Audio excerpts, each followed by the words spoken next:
C'est quoi les instruments du génocide culturel qui sont à l'œuvre? C'est la monolinguisation. Qu'est-ce que vous appelez monolinguisation? La monolinguisation, c'est la promotion par l'éducation nationale d'une seule langue au détriment d'une autre, alors que toutes les études scientifiques prouvent que la pratique de plusieurs langues dès le plus jeune âge est bénéfique.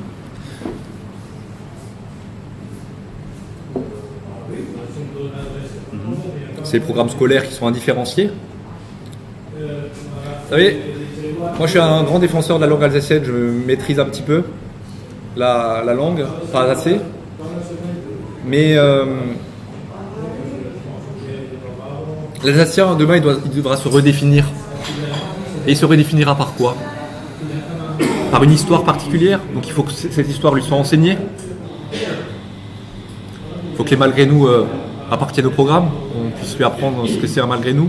Il faut lui apprendre toute son histoire et ne pas occulter des faits. Il faut lui faire comprendre aussi qu'il appartient au bassin rhénan et pas qu'à la France. Parce que c'est plutôt la France qui est repliée sur Paris que nous qui sommes repliés sur l'Alsace. Nous, on s'inscrit dans l'Europe. Donc il faut lui faire comprendre qu'il s'inscrit dans une géographie ouverte sur l'Europe, ouverte sur le Rhin. Il faut lui faire comprendre qu'il a une culture spécifique aussi, faite par l'interpénétration de deux sphères culturelles. Donc voilà, la langue, on essaie de la promouvoir, mais c'est difficile parce que les jeunes la parlent de moins en moins, donc il faut leur faire comprendre par l'histoire, par la géographie. Et ça peut se faire qu'au moyen d'un programme régionalisé. Ouais. La charte des langues régionales aussi qui a été signée et pas ratifiée, jamais ratifiée par la France.